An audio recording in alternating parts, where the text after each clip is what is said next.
All right, guys, we got a Thursday edition, Christmas edition of Scratching and Surviving. I'm on the road, so you will see it looks a little bit different here today with the games on Christmas and traveling on Tuesday.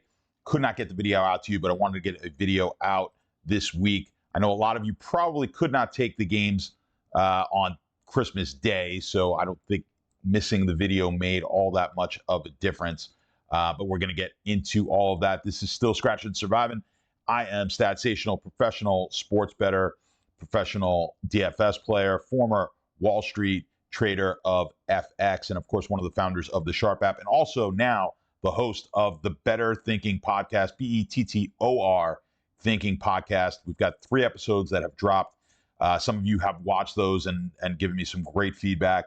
I would love for you guys to check it out, follow, even if you don't necessarily watch every single one of the podcasts here on YouTube or Spotify or Apple, wherever it is that you get your podcast. It would just help us out if you could give us a follow and a like on those videos to try to boost it. And I think the content is there. If you are a sports bettor, I think it's really, really valuable content. So if you do like betting on sports, you're going to want to check that out. All right, let's dive into this week. We've only got 2 weeks to go. Like I said, yesterday we had 2 games.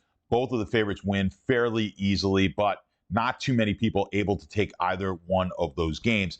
So we're in situations now where a lot of you are in head-to-head situation.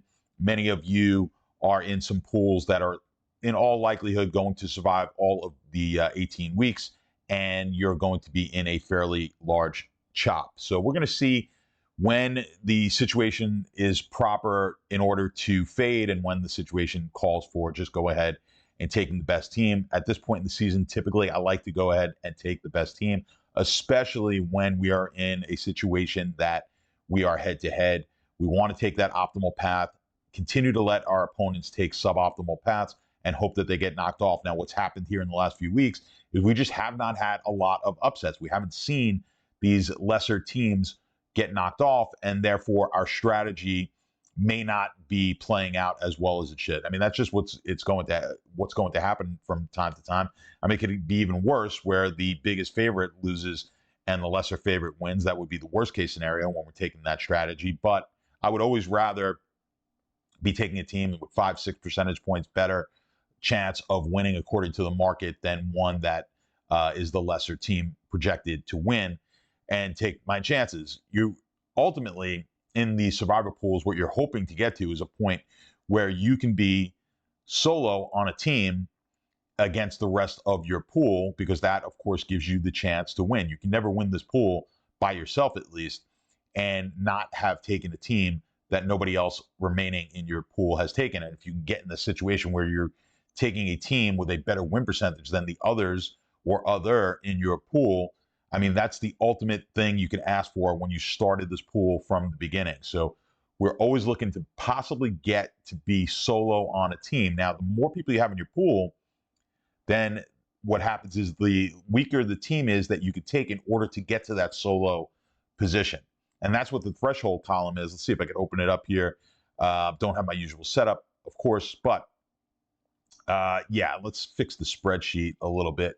I've got some columns open that maybe should not be. Now, the spreadsheet as far as future value doesn't really do much for us here, but the threshold column is what we need to be looking at. So you can see Indianapolis is really giving you a fairly low threshold. So if you're in a pool with quite a few people, and you know at least 40% of those people are going to be on Indianapolis, you can go ahead and drop down. If 40% are going to be, we knew that for sure, are going to be on Indianapolis, you can drop down to a team with a 68% chance or better win percentage, any one of those teams. So basically the teams from Miami up are 68%, and you can go ahead and take one of those teams. Now, obviously your pool is going to vary, and you're going to be able to maybe make a prediction about how many in your pool. When you get down to sub 10, it's not going to perfectly align with what Survivor Grid is showing as far as the percentages go. So if you're down to 10 people in your pool and you think 6 of them are going to be on Indianapolis, well, in that case, now we could drop down even further. I mean, we could see exactly how much further according to the spreadsheet, but let's just say we've got 60%, and you see it here. You could virtually take any one of these favorites as a fade of Indianapolis. And ultimately we are looking to win our pool, right? So that's what we are trying to do, and win it if we could scoop it, ultimately that would be the best. So if you want to be more conservative and you're going to follow the crowd, you have Indianapolis left. Of course, you can go ahead and do that, but you're more inclined to have to chop the pot. Now, utilizing a hedging strategy along with this is also going to be beneficial. It's going to increase your expected value. Typically, in a pool like this, obviously you put in a relatively small amount of money to the amount of money that you may win in the pool. So when you do that, hedging becomes a really important strategy because it's going to help you with variance over time. So with professional sports bettors, we're always looking to, if possible, limit our variance because we are playing on a day-to-day basis, right? So we don't want huge swings in our bankroll because that is ultimately very hard to control. So we want to control variance if possible. If you've ever watched poker on TV, or even now playing in the casinos, they allow it, and you're playing no limit hold'em, you can ask for, let's say you go all in, your opponent goes all in. You guys may agree to run it 2 times, or run it 3 times, or run it 4 times. What that means is we're going to play from that point in the hand. We're going to play it out 2 times, or 3 times, or 4 times the rest of the cards. Now, why would anyone agree to this? Why would the favorite agree to this? Let's say I've got aces and you've got kings, and pre-flop we go all in. Why would I agree to ever run it more than once when I have such a huge advantage as a favorite? Well, the reason is because if I do get unlucky and I forget the numbers here, so I'm at least an 80% favorite against kings, and let's say I'm exactly 80%, I'm going to win that pot 80% of the time. 20% I'm going to lose it, and presumably we're both all in here. It's a fairly large pot. I would much rather, and both of us would probably be in the same situation, which is why the other person does not mind running it either, even if maybe they're not thinking it totally out. If you're you're just playing at your local casino, people may not be thinking the strategy out. But the reason pros want to do this is if we could just say, hey, listen, I'm an 80% favorite, I'll take 80% of the pot, you keep the other 20%. If we did that every time, the pros would be more than happy with that, because they know over time that's exactly how it's going to run out. Every time they get themselves in a situation where the pot is 80-20, they're in favor, they're the favorite 80%, and there's $1,000 in the pot. If you just gave them the $800, they're going to be more than fine with that. And the flip side is true as well. If they got in on the bad side, they got in 20% dog, and it was $1,000 in the pot, and you just gave them the 200 back, they'd be fine with that as well. They're limiting their variance, right? They're reducing the variance. The actual skill and whatever the poker being played all happened before all that money got into the pot. So that's what we're trying to do here. We want to limit variance, and that's why hedging becomes really important. A lot of you are not bettors. You play the survivor pool. This is like your one kind of big pool that you play in all year. Okay, that's fine. And maybe you don't want to manage your variance. Maybe you don't care about the variance. You don't care if you put $100 in the pool with a chance to win 10,000 or 20,000, whatever it is. You're willing to take that risk. You're willing to have variance in your pool. You only play in one of these, right? But for those playing every day, you're constantly looking, how can I maximize my value, my expected value, also maximizing my expected growth? I'm reading a book right now because I'm bringing this gentleman on the podcast from the Dan Abrams. It's called How Much Did You Lose? And I'm very early into the book, and unfortunately I left it on the plane, so I had to reorder it to at my dad's house. I had to reorder the book to my dad so I could finish before the podcast. But interesting concept on expected value versus expected growth that he talks about in the book. If you're at all interested in that sort of a thing, I think the book is worth it. It's a bit of a heavy book, heavy in terms of you're going to have to read it multiple times to really grasp it all. But I think it's worthwhile. All right, so we've kind of gone off on a tangent, but that's really the kind of things that we're thinking about at this stage in the pool. And if you guys, most states, I think most states, we could safely say by now, do have legalized sports betting. You really need to be contemplating your hedge opportunities at this stage. You probably should have for the last few weeks. With that said, some of these big favorites have just won by so much that the hedging has not worked out. So Your situation is going to vary. You're going to leave me the comments as you guys always do down below. We could go through hedging. We could go through who I think your best option is to take this week. We're getting a clearer picture also on week 18. Certainly after this week is finished, we'll know exactly what week 18 looks like after these games, and then you'll know which way we're going to go or which way you think you're going to go on the last week of the season. But we said that's going to be tricky always when you're looking at it in week 15 and 16 because you just don't know which teams may be playing for something come week 18. Let's run down week 17 on the Survivor grid quickly. Now, Buffalo, 9-point favorite. Some of you were able to hold on to Buffalo. Some of you in the comments had both Buffalo and Philly. I'm sorry, was it Philly, Buffalo, and what was last week? Was it Philly or Detroit? I'm going crazy now. As the big favorite, it was Philly, right? Yeah. So Buffalo and Philly last week. No, I'm going nuts. Wait, now it's gonna drive me crazy. So I'm gonna have to go to week 16. I'm forgetting all the games with all the travel and everything. Who was it was Green Bay. That was it. I'm sorry. The Monday night game, which was an easy one. Buffalo and Green Bay last week were the two big favorites. And if you had Buffalo and Green Bay, you were obviously in a phenomenal situation. So you were able to take Green Bay and then save Buffalo for this week, which many of you were able to do. And now you've got Buffalo when not too many people have Philadelphia left, which is why they're only getting 0.9%. You've got 10% of people taking Buffalo because not a lot of people have Buffalo either as a potential team here to take this week.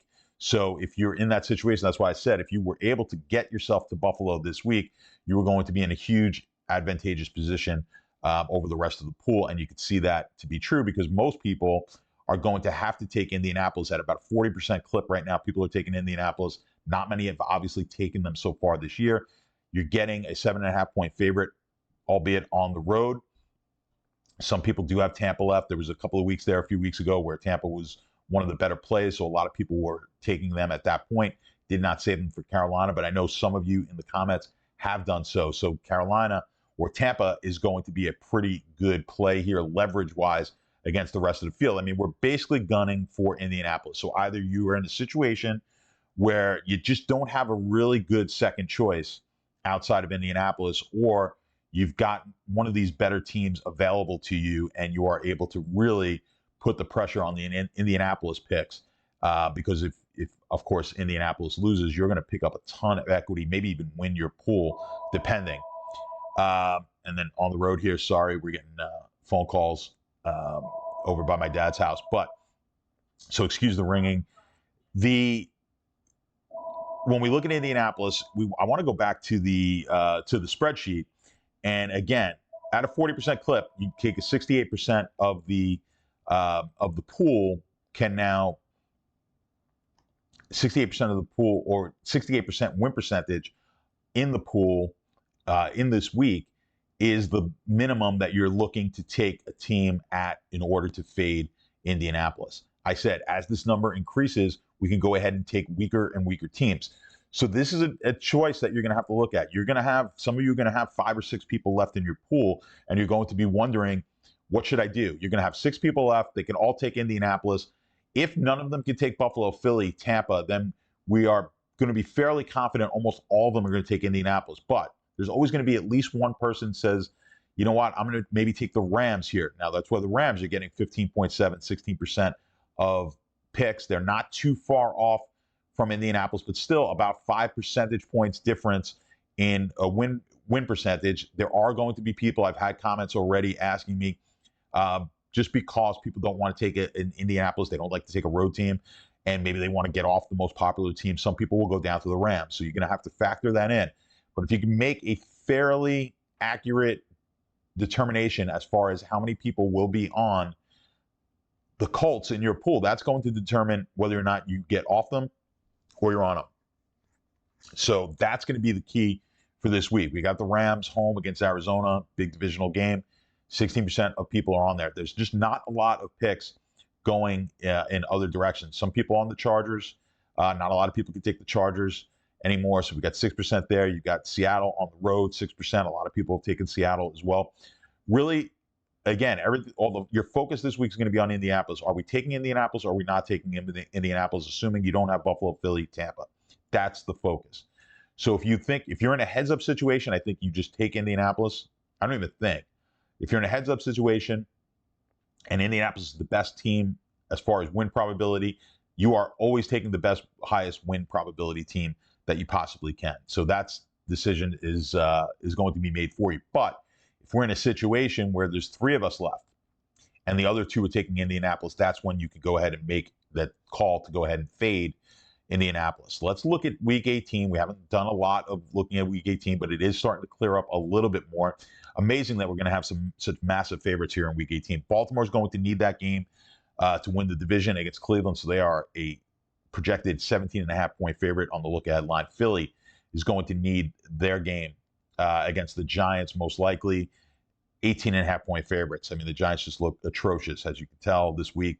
One of the more popular picks will be fading the Giants, right? Buffalo at New England, most likely they will need that game. They're going to be close to a 2-touchdown favorite. So a lot of these teams look like they're going to need their game. Green Bay, we're going to have a lot of massive favorites. Now, do you have Philly? You probably don't have Philly. You probably don't have Baltimore. Good chance you don't have Buffalo left. If you do, you're probably taking them this week. I would. Not going to save them for next week. Green Bay. Now, the one situation, let's just take a look. Let's say you're in a pool. Everyone's taking Indianapolis. You have Indianapolis and Buffalo. Everyone's taking Indianapolis this week. If you have to look ahead and look at what your your opponents can take. Is this the week I fade everybody? Okay. Is this the week I go ahead and take Buffalo if I have Buffalo, or Tampa if I had Tampa? Do I fade them this week? Do I like that pick better? Or what's everyone's situation look like next week, right? Now, if I have Buffalo and nobody has Philly, no one has Baltimore, no one has Green Bay, no one has Tampa, let's say no one has Atlanta. Do I like them all and let's presume that they all take Indianapolis. Well, they're all going to be on a much weaker team next week if you're in that situation, right? So you have to look at that too. So you may want to counterfeit the Indianapolis picks this week, right? If you just knew everyone else was going to take Indianapolis, at worst, nobody can sneak in. There's no one in your pool other than you who have Buffalo, Philly, or Tampa. You're the only one there. Go ahead and take Indianapolis with the rest of the pool. You can do that and then give yourself the better advantage come week 18. You could potentially do that. Now, someone smart in your pool, there's 5 people left, and you assume the 4 other ones are going to take Indianapolis. You jump on Indianapolis. You say, you know what? I'll just take the free week. We'll move on to week 18. I've got a bigger advantage taking Buffalo next week against New England. Someone smart in your pool, of course, can be looking at what I'm looking at, which is that threshold number, and say, you know what? I'm going to go ahead and fade Indianapolis, and I'm going to take Miami if I can, the Rams possibly, the Chargers, whatever one of these teams. Of course, they're taking the lesser team this week, but they're giving it, that's their one shot. They're giving it their shot this week to go ahead and win the pool, and they're putting themselves in a position where they'll be the only person with Indianapolis next week. So that's also something you have to think about. It's going to be very few of you that I'm talking to in that boat. But a lot of you are going to be in that situation where you can get off of Indianapolis this week. The majority of the pool is going to be on it. The spreadsheet warrants it, considering if you get enough people, that threshold number is going to be high enough. If we get off of them, we're taking a suboptimal pick this week, but we have Indianapolis next week, and you have to look at the rest of your pool. We may be in a situation where we're the only ones on whoever we take this week, not Indianapolis, and we're the only ones taking a team next week that is Indianapolis. That is an ideal situation, even if you are taking suboptimal path to get there. So remember, the goal is always to get yourself on one team that no one else is on at a reasonable win probability, at a number that makes sense and mathematically makes sense. Of course, we could take an underdog this week. No one's going to be on them, but that doesn't make sense. If we could take a team with a reasonable chance to win and also put us in a position to win the pool, that's all you can ask for when you started this. So some things to think about. I know you guys will be dropping a ton of comments because we really just have not been losing many people. So you guys who've been watching for the last few weeks are continuing to watch, and I appreciate that. And of course, if you have yet to subscribe, which I think there's like 60% of you watch these videos every week and haven't subscribed, so I'd really appreciate you guys subscribing. It helps us out a lot. And of course, liking these videos. But the comments, I don't even have to ask you guys to comment. We do 120 or 130 comments every week, which I appreciate. So thank you for bearing with me. I know we had some external noise here, but that's the best I could do in the basement of my dad's house in Brooklyn. So again, guys, I appreciate you. I hope you all had a great Christmas. Hanukkah started as well. So happy Hanukkah for those of you who celebrate. And we will be back next week. Next week, week 18, we got to, it always sets up 1 week after Christmas is New Year's. I'll be traveling on New Year's Eve.